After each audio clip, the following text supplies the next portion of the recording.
Hello, everybody, and welcome back to the Off-Farm Income Podcast. Hey, thank you so much for joining us here on our YouTube channel for episode number 1053. Man, have we got a special interview for you today. We are speaking with author Reid Lance Rosenthal. Now, I got to tell you, you guys know how we do things here on the Off-Farm Income Podcast. We comb through Craigslist, we look for small businesses in ag, and then we reach out and we ask people to be on our show to talk about how they support their farms through small business and things like that. Well, that's exactly what we did when we found Mr. Rosenthal. My producer, Elliot, found an ad on Craigslist about grass hay in Wyoming and reached out to the person who had posted that ad, and it turned out to be a very widely sold and very widely known author of both fiction and nonfiction books. Pretty incredible the way this all unfolded. And so while this started out where we were going to do a Friday episode all about small business, it turned into a Friday episode all about the business of writing mostly fiction and how that works and the process and all of that to support Mr. Rosenthal's ranching and all the wonderful ranching experience he's had all around the West. I'm super excited to bring this interview to you, and that is enough of an intro. We are just going to get this started for you right now. Reid, welcome to the show. Thank you so much for joining me. Hey, thanks for inviting me. Pleasure to be here. Hey, I have been looking forward to this conversation. So you have got a lot going on that I'm very interested in learning about, and very, very enthused to share you with my audience. So I'm really looking forward to this. Let's start like this. Where are we talking to you from? Where are you at right now? Ranch house on Creek Bend Ranch, Wyoming. In Wyoming. And so what part of Wyoming are you in? South Central, Laramie Mountains. Okay. We're in the northern Laramie Range, southwest of Douglas and Casper. Okay. So I'm not too far from you. I'm over near Boise. But you can probably see the Montana State University banner above my head. We had a lot of folks from Wyoming going to school with me up there in the ag department when I was there. You bet. Well, unfortunately, you can't see our front arch with the Gladson flag and the Come Take It flag, but they're out there. Okay. So tell me about your ranch. You've been, did I remember this right? 4th generation, is that right? 4th generation land and cattle, yep. Okay, so tell me about what you guys are doing there. Well, I put these spreads together myself and still have ranches up in Montana too. Okay. But it's hay, cattle, and horses. Okay. We're a yearling operation rather than a mother cow operation. Okay. 30 years ago, standing in a cottonwood grove with 30-mile-an-hour winds at 30 below on a February evening, my ranch hands, flashlight, flickering, shaking so hard, I felt like it was an old picture show. Uh-huh. I stood up after pulling the calf, and I went, I'm way smarter than this. That is funny. So now you don't have any cattle over the winter? Am I understanding this right? Don't have cattle over the winter, and what's really nice about yearlings, you can go in and out of the market with as many or as few as you wish. So it's a lot of latitude. And on those years, such as last year, maniac year, where you decide not to be in the market, there's a ready market for your grass. Yeah, that's interesting. I have had that thought before. I run mother cows on my place, not nearly to the scale that you used to or that you're capable of, but I've only had my farm for just almost 10 years now, and I've only had cattle now for about 8, but it was a long time coming, like 20 years I waited to finally get a place, finally get my own cows, and I always wanted to have my own cow-calf operation. That was the model that I wanted, and I think every naive 19-year-old getting an animal science degree probably wants a cow-calf operation. But my neighbor across the street, they were doing exactly what you're doing, except that what they were doing is they were bringing in like about a 750-pound steer, a group of them, and then they would run them on grass all summer, finish them out on grass, and then they would direct market them, and they would have no cattle over the winter. So they have no hay expense. They wouldn't have to be out there feeding, and they certainly weren't pulling calves like I've been known to do from time to time. And so I've had the thought of making that conversion before, because there are times in the winter where it would be nice to, I don't know, maybe sit in Tahiti for a week or something. Well, it sounds to me like you need to go across the street with a cup of coffee and say, "Tell me more." Well, I feel like I know enough about it. I'm making an emotional decision. I'm keeping my mother cows, but it's totally not a business decision. Yeah. It's an emotional decision. I understand. And, I've been down that road with goats too. I never, ever intended to have a goat in my entire life, and somehow I've wound up with like 30.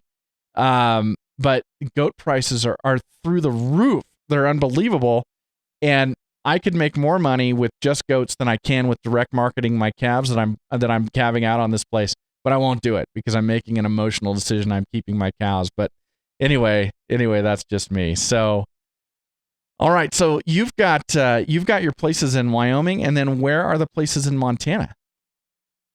Southwestern Montana. So, oh my goodness, like Dillon? Yeah, right up there in the Dillon area. You bet. No kidding. Yep. Oh my goodness. Actually over in the Ruby country. Is that right? Okay.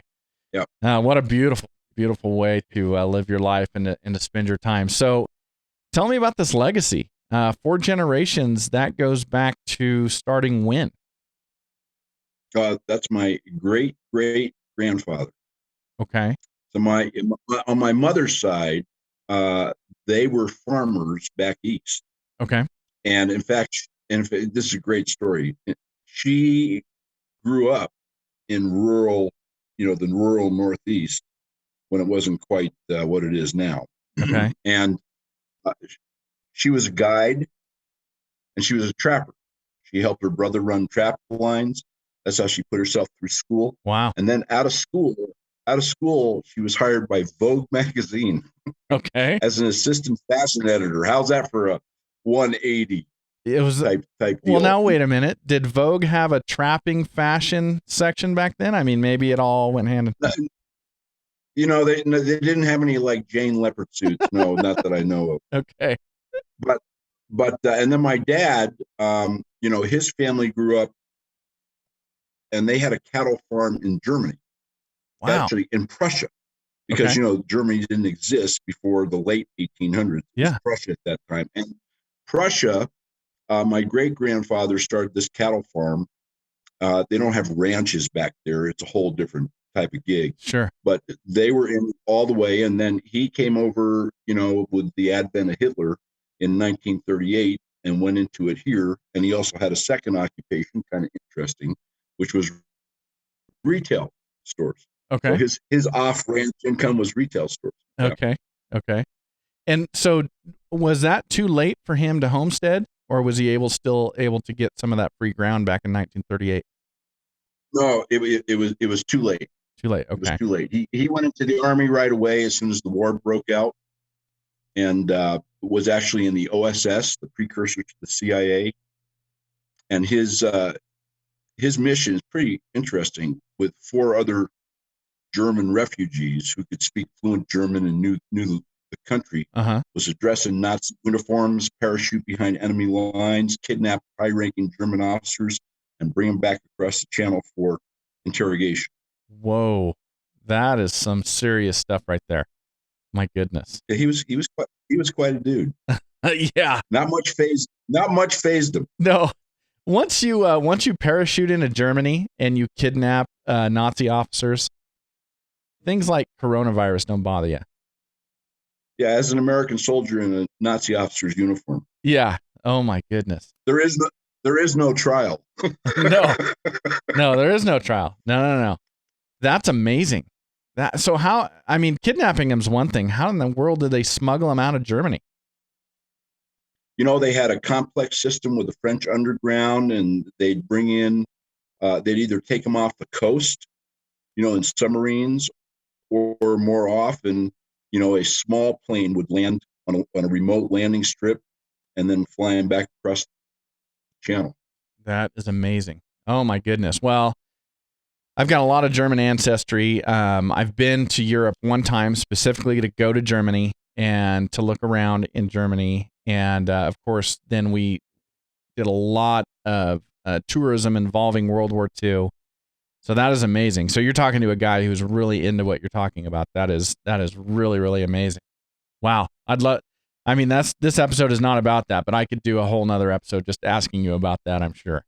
That's pretty wild. Well, the greatest generation was the greatest. Yeah, no question. No question about that at all. Okay, so then he comes here in 1938, and he ends up going back. But where does he initially settle and start cattle business here? Colorado. Okay. Colorado. Yep. Ranch northwest of Fort Collins, which at that time it was like nothing. Yeah. But at the time that I was growing up in Fort Collins, it was like 7,000 to 9,000 people and 2 traffic lights. Wow. Unbelievable. Okay. So I could go down this rabbit hole all day, but you have some very interesting things that you're involved in. And of course, the show is called Off Farm Income, but you've already arrested that title and called it Off Ranch Income, and it should be both. It should be Off Farm and Ranch Income. But anyway, you're doing some unbelievably interesting things yourself. So let me make sure I've got all this right. Author, and let's see, I went through everything. And then are you selling ranch real estate as well? Did I get that right? Well, I'm a realtor, but to be honest with you, and I'm a realtor both in Montana and Wyoming, but I pretty much work on my own stuff, or every once in a while, to be honest with you, if there's somebody that I really like and the deal is a really large deal and he really needs the help, I'll get involved. But I don't actively go out seeking people to represent as a buyer's agent. And in my 40 whatever years as a realtor, I'm proud to say I have never been a listing agent. Oh, really? That's interesting. Now, why do you take pride in never being a listing agent? It's just way too much work, way too much liability. Okay. What I'll do is I get lots of referrals, obviously, because I know lots of people, but I'll refer them off to other brokers, and I'd rather have the referral fee. And I'm there and I'm available for the occasional question that comes up. Okay. But I don't have to spend my time on it. Okay. So you got your real estate license so you could do your own deals, do your own paperwork, all of that, and avoid those commissions and fees. Is that why you did it? That was a large chunk of it, yes. Okay. Interesting. Now, for you, the places you have in Wyoming, you said you put those together yourself. Did you have some ranches like the one in Southwest Montana? Is that something that came to you in an estate or a succession plan or something like that? No. As a matter of fact, I bought my first ranch in Colorado.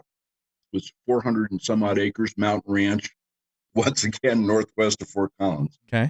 And then I got involved in the Phantom Canyon Ranch down there. I was the largest partner in it, okay, which is about 16,000 acres. It's on the 287 between Laramie and Fort Collins along the North Fork of the Cache La Poudre. Beautiful property, beautiful. Okay. And then, of course, that went into the Nature Conservancy and a big conservation easement, which is where I learned about them, or began to learn about them. You never really learn everything. And along the way, I've owned ranches in Canada, Idaho, Montana, Colorado, New Mexico, and of course, Wyoming. Wow. Okay. So my whole audience and me in the same group want to farm, want to ranch, would love to have a property like any one of the ones that you're describing. So what was your pathway to getting this done? How have you been able to do this? The first thing was, somebody told me a long time ago when I was starting to write my first book, one of the big marketing gurus, he goes, "So is your book written yet?" And I said, "No." He goes, "How come?" I said, "Well, whatever lame excuses I came up with." He goes, "Well, you'll write it when your why is bigger than your butt." Mm-hmm. Okay. And I never forgot that. So I've always loved ranch. I've always loved land. I've always loved the energy of land resources, improving land. And I don't mean with houses and buildings and all that. I mean in terms of improving land resources, water resources, agricultural resources. And I I bought my first place when I was 18. I was going to CSU, went in with a buddy, and from there just kind of expanded it. And when Colorado started getting too crowded, went up to Montana. And at one point, I think we had 27 places up there with about 120 miles of Ruby, Beaverhead, Big Hole, and Jefferson on it. Kind of centered around the Ruby Mountains. Mm-hmm. And from there up to Canada and Idaho. And then slowly, the more I saw the West, the more I liked Wyoming. And I have always liked Wyoming. But I really decided for a whole bunch of reasons, political, economic, tax, a host of reasons, that Wyoming is where I really kind of wanted Trails End to be. So over time, starting in the late 90s, started divesting those ranches in Canada and Idaho and in Montana, and kind of focusing everything down here. Okay. And I'll tell you what, never regretted that decision. Wow. Okay. Now, how has being a writer played into all this? Other than I have to dodge about 3 million readers with pitchforks because my books are always late. You're laughing. I'm telling you, when I'm at a Barnes and Noble, I can always tell my crowd at the front door because the guys with nooses, torches, and pitchforks. That's my readers. Okay. It's kind of stressful flattery. But wait, I gotta clarify. Are you exaggerating or using euphemisms, or are people actually showing up with pitchforks and nooses? Look at those holes in my neck. Yeah, I'm exaggerating. Okay. I'm exaggerating. All right. My readers are great, but they are impatient for the next book. That's for sure. Which is, like I said, stressful flattery. Writing was kind of like the land and ranch thing. Okay. From the time I was tiny, I wanted the whole ranch thing and the land thing. Mm-hmm. And when I was 9 years old, I decided I would write books. In fact, the exact moment, I can tell you the exact moment, and it's on reidlancerosenthal.com. Just look under Why I Write. Okay. And that'll tell you the whole story. It's kind of humorous. So when I started writing, this is 8 plus or minus years ago. After decades of, my butt was bigger than my why. Mm-hmm. It took off, much to my delighted surprise. I'm really kind of stunned at how well it's done. But once again, it was a childhood dream that brought to fruition by focus. Okay. Well, I understand the focus part. I've learned that through doing this podcast. And, they say everybody's got a book in them. And I think I'm that person too, but I have not been able to complete one at this point. I've started a couple. And it's interesting. It takes unbelievable discipline. And I may only have room in my life for discipline on one project. I don't know if I can do it on two. But, you're a very prolific writer. Tell us about your daily, or tell us how you do it. Tell us about the discipline that you use to be able to put out so many books. I'm going to put you on the radio with that prolific thought to placate my readers. Okay. When I write, every author, it's really interesting. I've met a lot of other #1 national best-selling authors in my travels, romance writers and Western writers and historical writers and all the associations. And everybody, it's really amazing. Every single author really has a different shtick when it comes to how they write, how they motivate themselves to write, and what time frame they write, how quickly they write. CJ Box, who's a friend, and we've signed together a number of occasions. He writes. At least at that time when I asked him not too long ago, he writes from 6 to 9 every day. He could write one word, he could write 2,000 words at 6 to 9 every day. Larry McMurtry, who unfortunately just passed away, wrote 200 words a day. 200 words a day. That was it. When he hit 200 words, he was done for the day. And Lucia St. Clair, another great author, she has a cabin back in Chesapeake Bay, and she flies from Wyoming, Colorado, wherever she's at, to Chesapeake Bay, literally has food brought into her. She doesn't leave the cabin until it's done. I like to write in blocks, and I've been kind of blessed because I can write really quick. Okay. Book 2 of the Threads West an American Saga series, historical fiction set, begins May of 1854, right out here in the territories. Is 138,000 words, and I wrote it in 62 days. But I have to have a block of time. I can't do a chapter and then 3 days later go do another chapter. I got to sit there and pump out 2 or 3 chapters a day and just stay on it until it's done. It's kind of that stereotypical picture of the writer, the crazed writer. Yeah. With a coffee pot boiling over and the cigarette hanging out of his mouth. And he hasn't shaved for 3. I mean, that's kind of like how I do it. Okay. That's interesting. Now, I think that if I were ever successful in completing a project like that, I would do it in the way that you would do it. That seems to be my natural tendency. Once I get involved, it just consumes me. And then I'm like, oh, I've got all this other stuff I have to do. And so it wants to take over, but I got to remind myself that, just like my farm won't support me 100% right now, I've never published a book. That's certainly not going to support me. So I have to pay attention to these other things. So have you reached a point where you can just tell the rest of the world to go away while you're going to sit down and you're going to take this block of time and just be totally engrossed in writing? Well, I like to tell you that I could, but I can't. Okay. I mean, there's things that have to be done on the ranch all the time. We run a pretty lean staff here on the home ranch, and the upper ranches, which are more than twice the size of this place, they're only open. Literally, you can't only get to them May until about November. Okay. And then the rest of the time, it's 20-foot drifts between here and there. Sure. But I mean, there's always stuff going on the ranch. So that also goes back to that block writing time. I can sit and do a big block of the book, and then I can spend 4 or 5 days out doing what I got to get done, and then go back and do another big block of the book.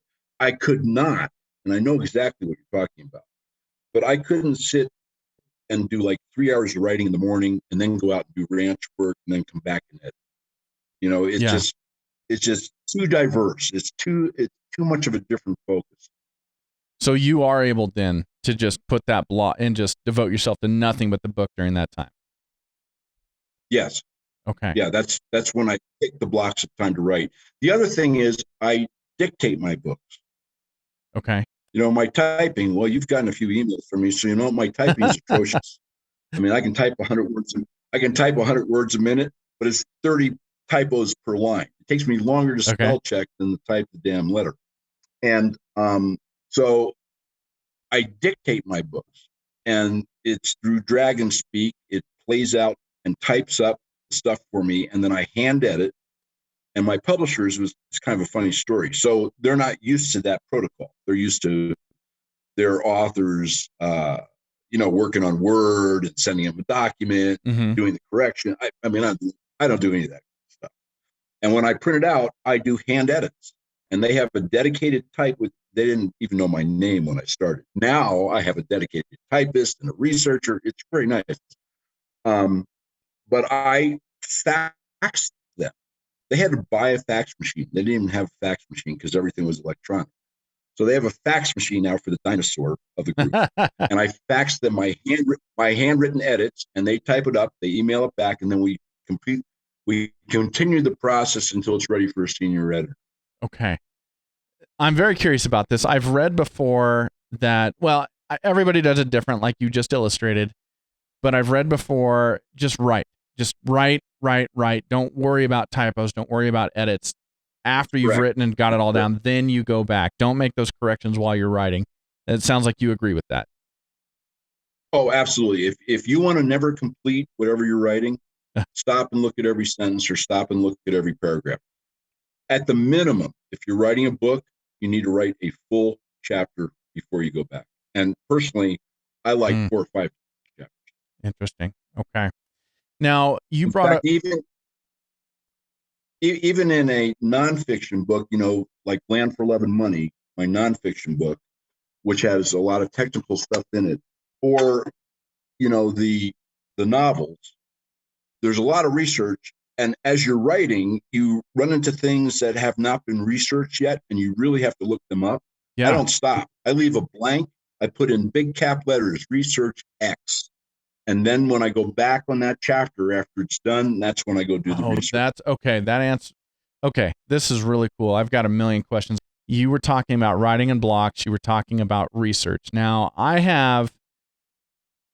let me put it this way. I'm 47. I've had this weird path I've been on. I went to college for ag, worked in ag, in production ag, and did all that. Worked on ranches up there around Bozeman and Belgrade in Montana, and down in California, in Idaho as well. Became a police officer. I did that for 15 years. Then we bought our own farm. I started a business. That's led to podcasting, and here we are. I've never written a book. I've always had an idea of writing a book, but I've got a book in my head where I have promised myself that this book will get written before I die, if I live a regular life. If I get hit by a bus later tonight or a cow runs me over, well, I'm going to make an exception. But this book involves some research, but part of the research is significant. It involves going to Russia. And so I've sat here and thought, man, I want to start writing this. I love this idea. I want to get started on it. But it's going to be a while before I can go to this part of Russia where I need to go see what I need to see to be able to really complete this book. So I've debated on this, like, well, I shouldn't start until I take this trip and I can go see all of this.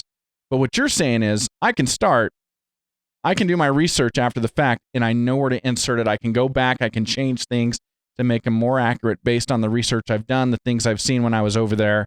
And that's the way you would do it if you needed to, I guess. Do I understand that part right?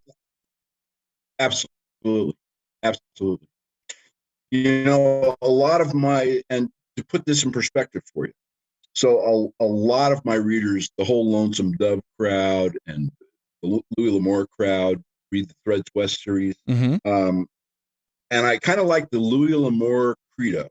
In fact, I adhere to it strictly. You never write a place you haven't seen. Okay. And there's times when I'm writing these novels and I have not. I mean, if that scene is in one of those novels, I've seen it with my own two eyes. Hmm. And in some cases written it, some cases hunted it, some cases moved cows across it. But I will write the book, and if there's something, book 6, which is not coming out to August, I'm well into it. One of the scenes, no spoilers for you guys out there who've already read it. You're not getting any spoilers from this author. But one of the places is Galveston. Okay. I've never been to Galveston. Okay. I'm going to go see Galveston and fill in those, shall we say, historical Galveston blanks within the story after I see it. Yeah. So same thing. Wow. That's incredible. What an incredible way to make a living and to support your ranching habit. That's really cool. Very cool. I'm pretty blessed because everything I do, I love. I mean, I don't put up with, but I love. My only regret is, there's only 24 hours in a day and 7 days in a week. What I really need is 40-hour days and 10-day weeks and like 24-month years. Yeah, I hear you. I talk about that on this show all the time. You start your own, with my journey, it's been through entrepreneurship, but you start your own business and suddenly you realize it's not money that you really want, it's time. You just don't have enough time for all the ideas and everything that you want to do. Okay, now it's exactly right. Now you've got such an interesting way of generating your off-ranch income, excuse me. And I interviewed, when I first started this show back in 2014, I believe, is when I interviewed a very, very nice woman who ranches just over the mountains from you in Salmon, Idaho, Heather Smith Thomas. And she writes strictly nonfiction, but she's written some books about raising cattle. She writes a lot of articles for magazines and things like that, and that is her form of off-ranch income. Now, you are writing, obviously, the fiction, but you've got nonfiction as well. Yeah. So tell me. I'm a masochist. Okay. So tell me about mixing fiction and nonfiction. Does it detract from you as a fiction writer? Does it detract from you as a nonfiction writer if you combine the two genres? No, I don't think it does. And it's kind of funny. So I write the novels under Reid Lance Rosenthal. Okay. And I write the nonfiction under Reid L. Rosenthal. Okay. Now, obviously, that's kind of a distinction without a difference. Yeah. But believe it or not, it does make a difference to the readers. And I find that if I'm writing nonfiction, I write in an anecdotal style when I do nonfiction. I mean, that book is 50% anecdotes, which are kind of instructional anecdotes. Okay. So it doesn't detract a lot, but you have to get your head in a different space. So basically, I won't work on the nonfiction books until about a month after the release of whatever book on the fiction side is coming out that year is done. Okay. Then I have like a little block of mental time where I can kind of focus on the nonfiction presentation. But it's two very different genres. And so I'm sorry if I missed this, but I think I know the answer. You do not write fiction and nonfiction simultaneously. Like you're not working on both projects at the same time. Okay. No. And that's a mindset thing. You just couldn't do it because you need to be in a different mindset. You can't do it. I mean, on the nonfiction side, you're really talking, even though it may be anecdotal, I mean, you're leading to current events, current business, that type of thing. Whereas on the fiction side, particularly if you're writing an epic saga, the 1850s, 1860s epic saga, mm-hmm. you really have to get yourself in the mind frame. Those of your listeners who have read the books, or those of you who might in the future, and you can get a Barnes & Noble, Amazon, threadswestseries.com from the publishers, wherever. You can get them anywhere. Almost every chapter starts with a description of the setting, 1 or 2 paragraphs. Okay. And of course, that goes back to have seen it with my eyes. Mm-hmm. Okay. Once I write that, I know this sounds crazy, but it's really true. It's like a portal. And when that portal is open, I step through it and I'm on the stage with the characters, and literally, I'm just a scribe. They tell me the story. It's not like that at all with nonfiction. Sure. Yeah, absolutely. All right, I'm stuck on something you said a moment ago when we were talking about writing styles. You mentioned Larry McMurtry. I did not know he just passed away. That's sad. I did not know that. But you mentioned him, and you said by just recently, yeah. Oh my goodness! You said that. Recently. I'm sorry. What's that? Recently. Yeah, very recently. You said he wrote 200 words a day. Now, yes, I'm hung up on that because I can write 200 words in about 2 minutes. I can just hammer them out on the keyboard in about 2 minutes. Obviously, you mentioned Lonesome Dove. People know that he wrote that. 200 words a day. Is he, for that style, because there may be people out there that don't share the same style with you and me, for that style of writing, is it just 200 words per day because those words are so, I don't know, well thought out and put down, and you know what I mean? Like my style would be to bang. My understanding. Yeah. I understand what you're asking. Okay. It's my understanding. I never asked him specifically about this. Mm-hmm. I did ask him about the 200 words a day.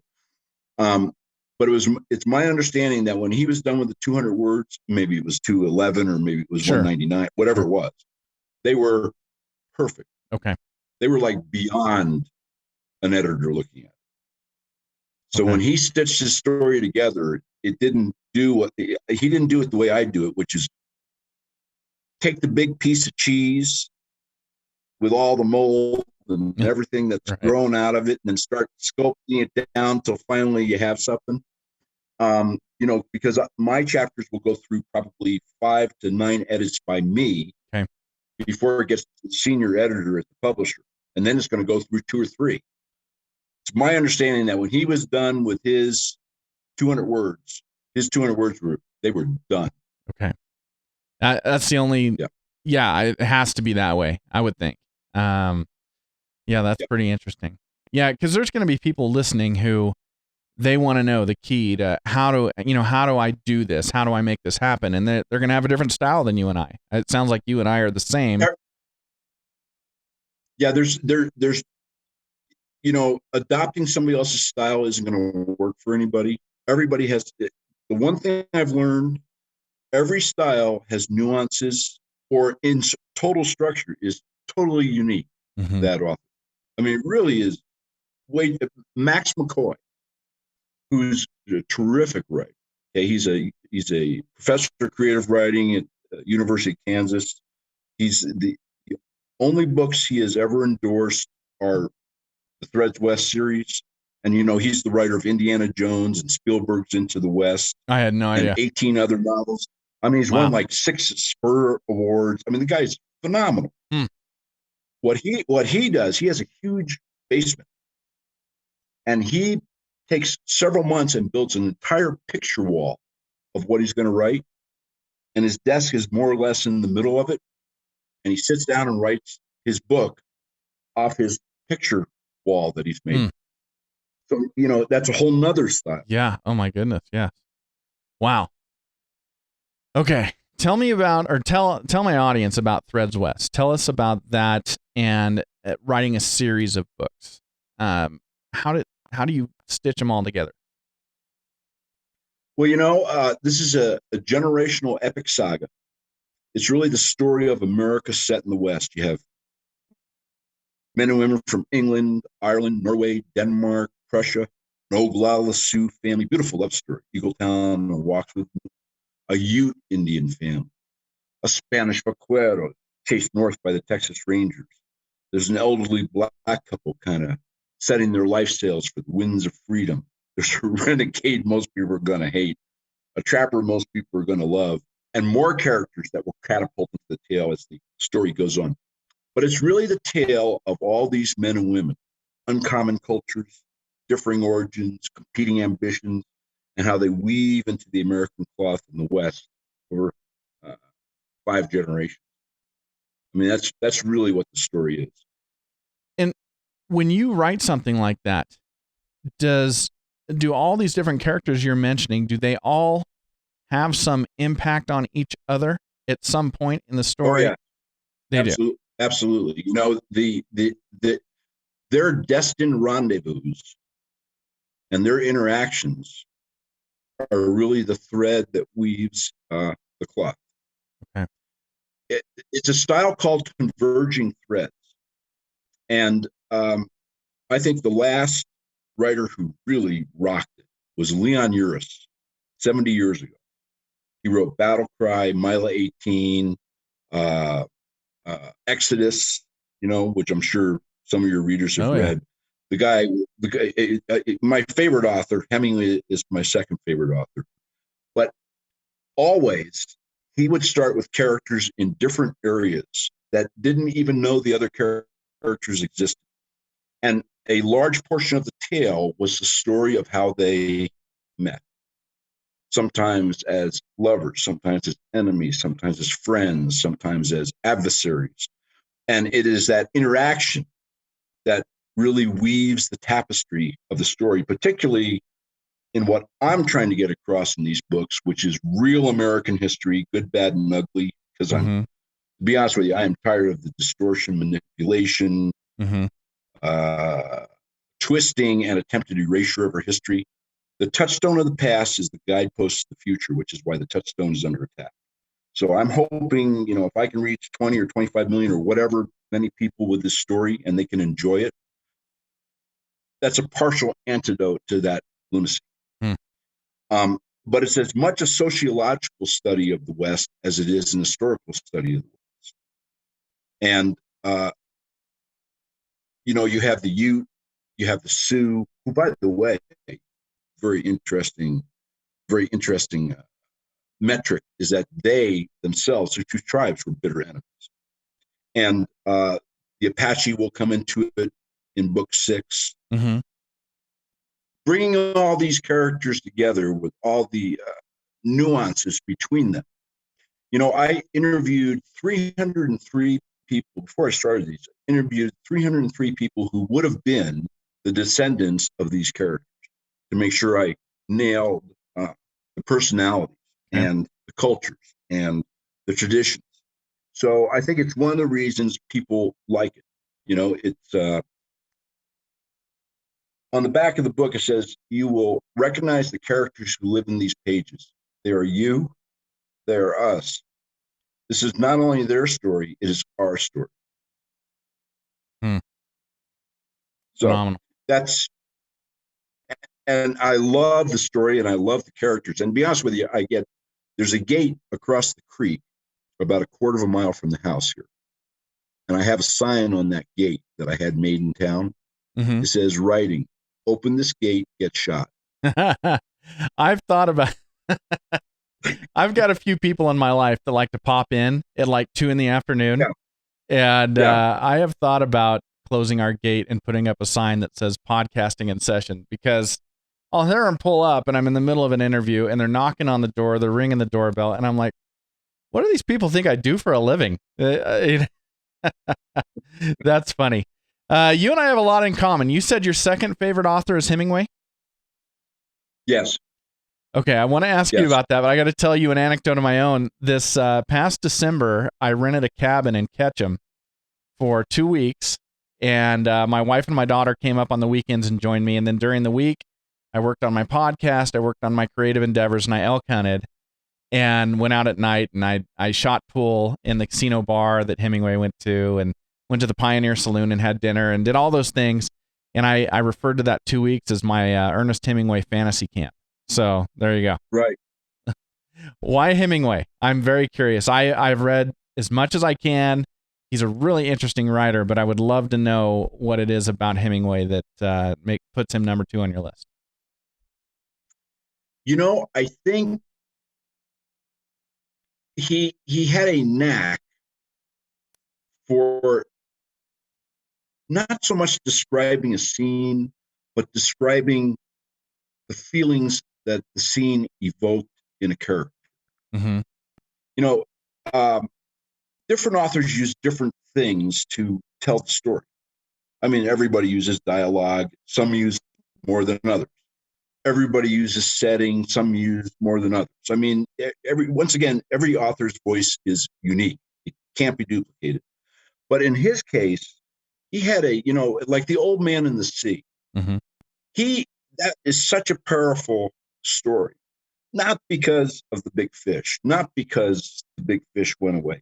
It was a powerful story because he was able to capture the old fisherman's dream of the big fish, mm-hmm.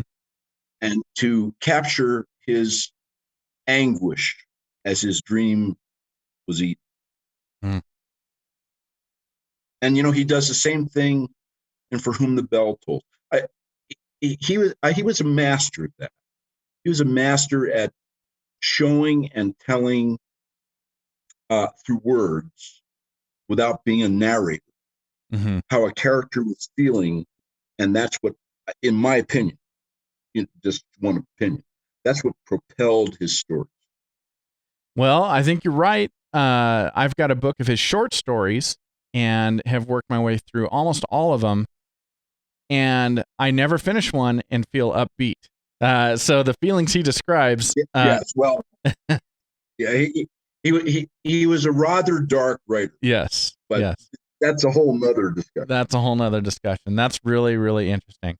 Well, Reid, I want to ask you about the business side of being a fiction writer. And so I think a lot of people have the impression that somebody like yourself that gets to lead the life that you lead and write books and do all of this, that you've just been touched by God, and that's that. You've got this talent, you got this ability, and that just turns into this career and this ability to do all of that. But I know that there are a lot of people out there with talent that never turn that talent into a career. You've got to be, you kind of have to have the whole picture. You've got to have more going than just the writing. So how were you able to get started actually making money from your writing and selling books?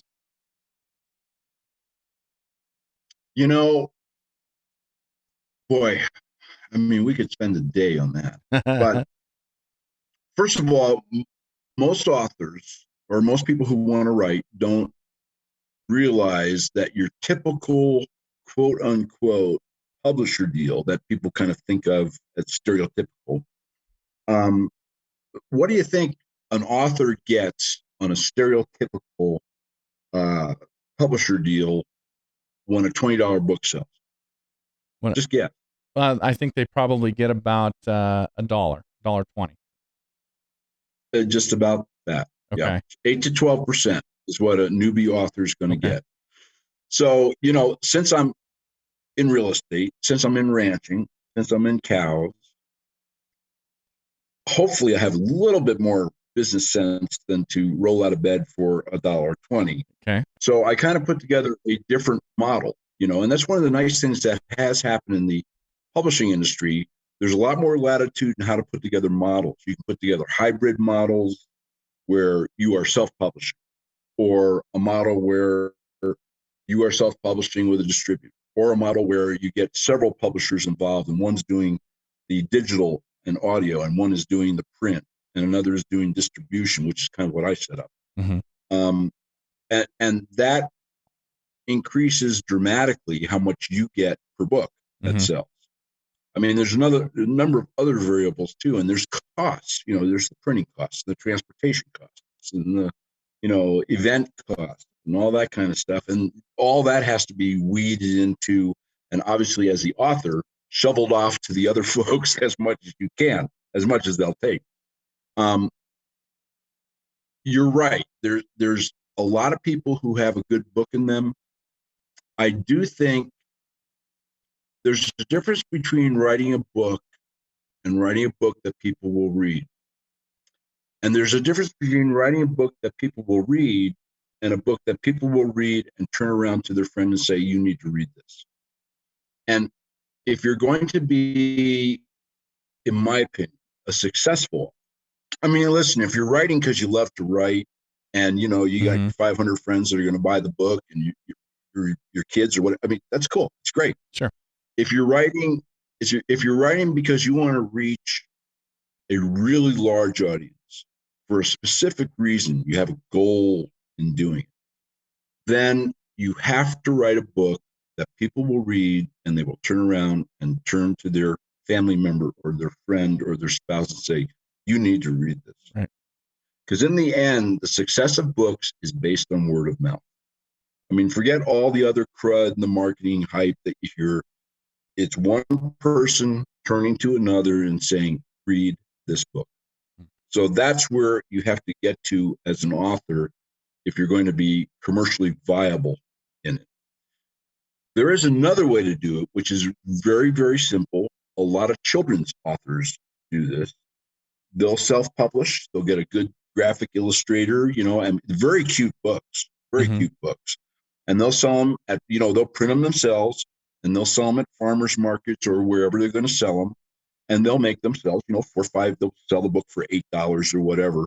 Their printing costs are $1 and their event costs are $1 and they make $6 a book.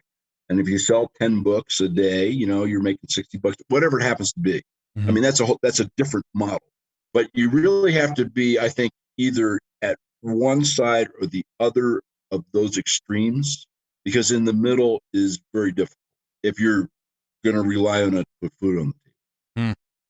Yeah, it's an interesting thing to think about. There has to be the business side to it as well, if this is going to be how you make your living, or a certain percentage of your living that has to be factored in.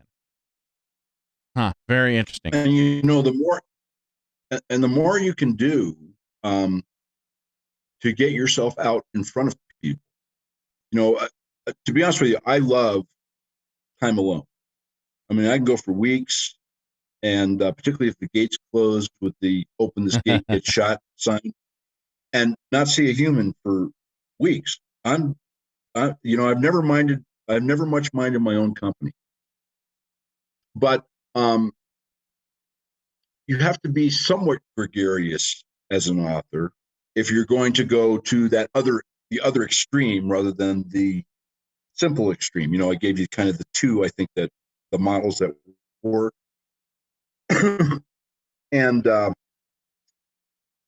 one of the things that you need to do if you're going to write, I think particularly fiction, is you have to identify, it's like if you have a certain breed of cow or you have a certain type of ranch. You know, it's out in the plains and it's dry land. It's in the mountains and it's pretty. It's somewhere in between and it's irrigated hayland. I mean, you have to know what your target market is.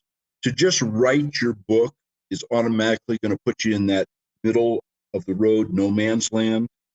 And like any business, because books are business, if you're doing it seriously, then you have to target your market. You have to know who is going to read your book. Who is the person, that demographic, that's going to read the book and turn around to their friends and say, read this book. Very interesting. Man, I could interview you for 2 hours. I want to ask you, and not right away. I want to be respectful of your time, but can I have you on again? And the reason I'm asking is because originally we reached out to you, as Elliot was telling me, because of a Craigslist ad, which totally opened this whole thing up to us, and then find out that you're right. I got to tell you, I got the email. I said, okay, what part of Russia is this from? Right. Yeah, we come across like scammers sometimes when we're trying to get guests, for sure.